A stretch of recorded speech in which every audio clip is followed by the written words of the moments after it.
everybody, welcome to 2ZQ Hot Takes, where we discuss issues both big and small.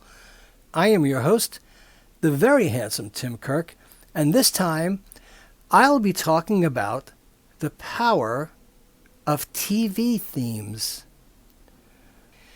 Jeopardy is the most recognizable TV show theme song according to a new study from US Direct, an authorized DirecTV dealer. From Psychology Today, The Science of Fandom. Why is that song stuck in your head? Now, this was March of 2021. Last week, the new hit sitcom WandaVision revealed to its many fans, spoilers ahead, that Catherine Hahn's character Agatha was the big bad. The show did that with an infectious song that immediately swept the internet and then got stuck in everyone's head, like it or not. Fans are known for being passionate about the things they love and spending a lot of time thinking about those things, but they often don't think much about the impact of the music in their favorite shows and films. That music is an integral part of telling the story and why those stories resonate. And there's some psychological research behind that. In the case of Agatha All Along, the impact was so striking that the song went viral, with one fan posting a YouTube video revealing the part of the music that had actually been playing in various sitcom themes on the show since the start, and a kind of meta hint as to what was coming. That analysis of the recurring motif caught the interest of both fans and the show creators, eventually prompting WandaVision composers Robert Lopez and Kristen Anderson Lopez to take to Twitter to corroborate YouTube poster Artsy Omni's sleuthing. Kristen Anderson Lopez tweeted, "If you are wondering why you are so ready for the last song, it's because you were hearing the same song week after week." Agatha All Along is intentional in its musical composition in more than one way. In an interview with IndieWire, the composers, who are also responsible for another song no one can get out of their heads, Disney's Let It Go, said that they were trying to remind viewers of classic fan-favorite sitcoms from I Love Lucy to The Partridge Family, and also bring a feeling of impending darkness. They accomplished this by using a tritone, sometimes called the Devil's Interval, which creates a sense of creepiness that runs underneath the outwardly cheery tune. The composers then varied the meter and tone and instrumentation to create different versions of the telltale motif. While this is one of those few times that fans are all talking about the music of their favorite show, a television show's composers are always critical collaborators in telling the story that fans are enjoying. Music elicits powerful emotions in humans, sometimes creating emotions we might not have felt otherwise as we watch our favorite shows. Music can either intensify, dampen, or maintain our emotional experience. That's because we hear music as an emotional expression and unconsciously construct a representation of that emotion in a form of emotional contagion. As music psychologist Patrick Juslin put it, you may know that what you hear is just music, but the mechanisms that evoke your emotions do not. Music is used in several ways in film and television. The musical score can be used to add to a scene's intensity, create pathos, or serve as a cue to the audience that something bad is coming, as in the reveal of Agatha. Variations in the instruments used and the timbre and tempo of the music create different emotions in the listener.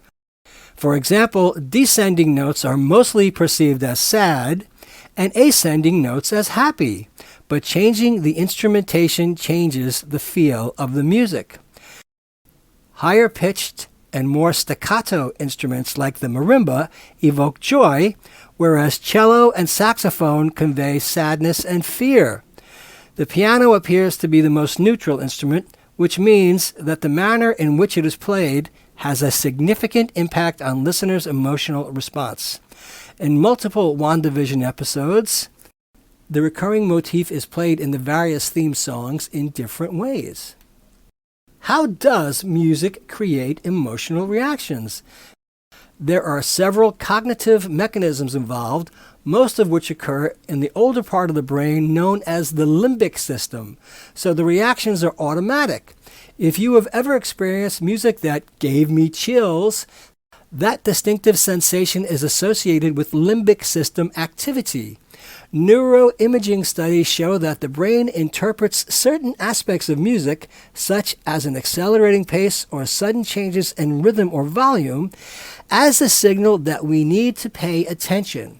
Humans have evolved to recognize such changes as meaningful, since survival might have depended on the ability to notice patterns in sounds to know when to make a quick escape. When the rhythm of a piece of music changes, heart rate and breathing change in someone listening. Manipulating aspects of the music of a television show or film produces emotional responses in viewers. Learning is also involved in our response to music. The composer's intentional evocation of familiar sitcom themes from the past adds to the impact of the music in WandaVision. Both being a fan and listening to music can result in absorption or engagement, an intense focus on something that can alter emotions or ways of thinking, sometimes called flow. Absorption results in a loss of self-consciousness when something has captured our attention completely to the extent that we feel immersed in whatever we are watching or doing. This experience is generally pleasurable, resulting in changes in the frontal cortex and the release of the neurotransmitter dopamine. The effect is even greater when the music is personally meaningful, something which the familiarity of the music from WandaVision, reminding us of beloved sitcoms in the past, may have inspired. Finally, having Agatha herself, actress Kathryn Hahn, sing the vocals for Agatha All Along added another increment of familiarity. The combination of subtle priming with the repeated motif, the manipulation of tempo and timbre and instrumentation, and the undeniably catchy tune itself have left many fans with a persistent, if not entirely unwanted earworm. And there are a number of citations for this as well. I personally love the theme songs that you instantly identify with, like Batman and The Twilight Zone and Mission Impossible, especially the ones that explain the entire premise of the show. Like Batman. It's just one word, but you know, the Batman, and that plays over and over again, and you know that's Batman. Gilligan's Island is another one. You know the entire premise of the show. You know the entire premise of the Brady Bunch. You know the entire premise of Cheers. You know the entire premise of the Mary Tyler Moore Show. And you also know the one and only SpiderMan. SpiderMan, SpiderMan, does whatever a spider can. Spins a web any size, catches thieves just like flies. Look out, here comes the SpiderMan. Is he strong? Listen, bud, he's got radioactive blood. Can he swing from a thread? Take a look overhead. Hey there goes the Spider-Man. I mean, that pretty much sums up Spider-Man. And this is all stuff that's been verified by things like Psychology Today. But the most recognizable TV theme song is the theme from Jeopardy!